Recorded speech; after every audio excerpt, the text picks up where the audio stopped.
Welcome to Shraddha Vallabh Academy. Good morning, students. Today we will continue the first chapter of political science, that is Indian Constitution. Today we will study two things: formation of Constituent Assembly and draft committee. So first we will start formation of Constituent Assembly. As we know, Constitution was drafted by Constituent Assembly.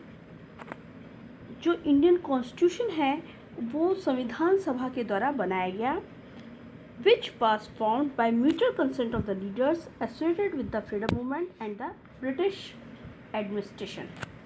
British administration और भारत के स्वतंत्रता संग्राम के जितने भी leaders थे उनकी आपसी सहमति के द्वारा संविधान सभा बनाई गई.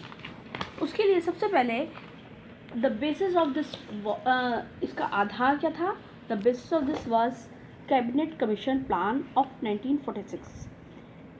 कैबिनेट कमीशन प्लान 1946 में बनाया गया, जिसके आधार पर संविधान सभा बनी. This was a delegation comprising 3 members of British Cabinet.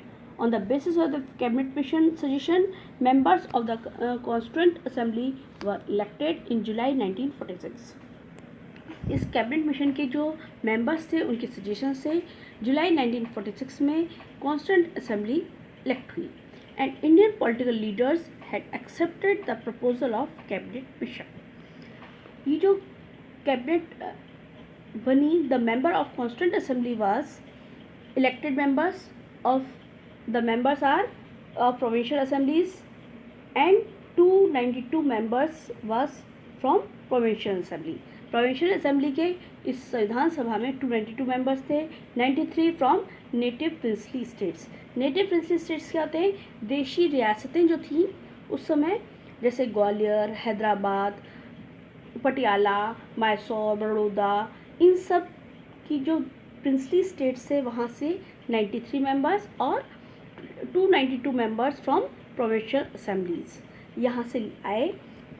उसके अलावा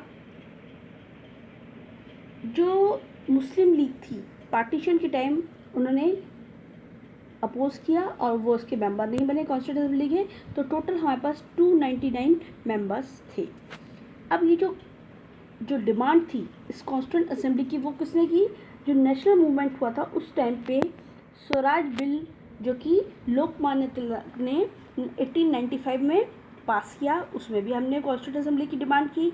इसी तरह से 1922 में Indian constitution shall be as per the wishes of people of India, ये डिमांड की गांधी जी ने. इसी से नेशनल कन्वेंशन हुआ फरवरी 1924 में, जिसकी चेयरमैनशिप थी तेज बहादुर सप्रू ने की थी. और पटना कन्वेंशन में भी स्वराज दल ने मई 1934 में कॉन्स्टिट्यूएंट असेंबली की डिमांड की. इसमें मेंबर्स जो थे डायरेक्टली इलेक्टेड नहीं थे, इसलिए एक इलेक्शन बॉडीज़ बनाई गई प्रोविंशियल असेंबलीज़ की, जिनमें कई सारे प्रोमिनेंट लीडर्स थे जो फ्रीडम स्ट्रगल में थे, जैसे डॉक्टर राजेंद्र प्रसाद, पंडित जवाहरलाल नेहरू, सरदार वल्लभ भाई पटेल, मौलाना अब्दुल कलाम आज़ाद, श्याम प्रसाद मुखर्जी, सरदार बलदेव सिंह. इन सब ने एक बहुत महत्वपूर्ण भूमिका अदा की फॉर्मेशन ऑफ द कॉन्स्टिट्यूशन. इसके अलावा जो एंग्लो इंडियन कम्युनिटी के फ्रैंक एंथोनी ने रिप्रेजेंट किया, पारसी कम्युनिटी को एच.वी. मोदी ने रिप्रेजेंट किया.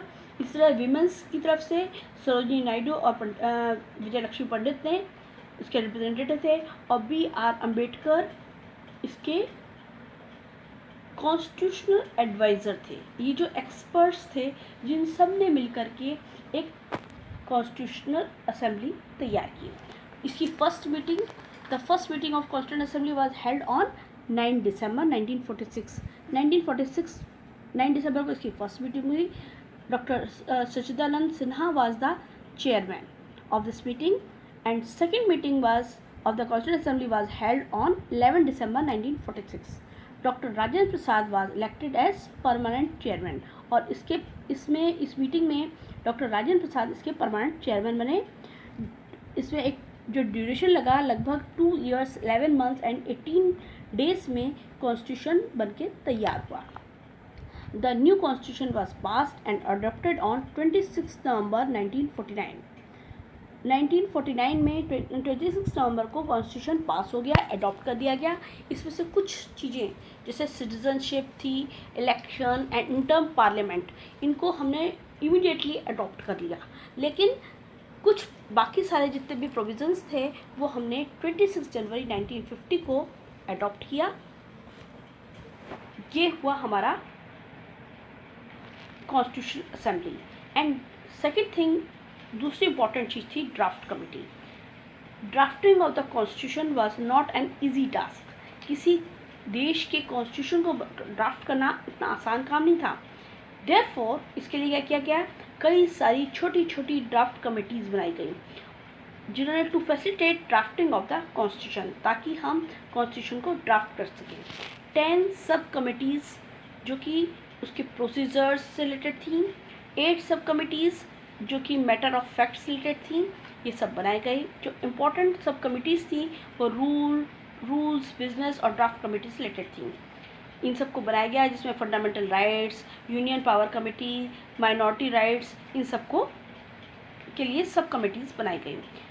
To give final shape to the report and suggestions of the sub committees, a drafting committee under the chairmanship of doctor Bhimrao Ambedkar was formed. और आखिर में इन सारी रिपोर्ट्स और सजेशंस जो कि सब कमिटीज़ ने दी, उनको मिला करके एक पूरे कॉन्स्टिट्यूशन का रूप देने के लिए एक ड्राफ्टिंग कमेटी बनी, जिसमें भीमराव अम्बेडकर जिसके हेड थे, चेयरमैन थे, और बाकी अदर मेंबर्स भी थे, जिन्होंने मिल करके कॉन्स्टिट्यूंट असेंबली को प्रेसिडेंट के सामने पेश किया 21 फरवरी 1948 को।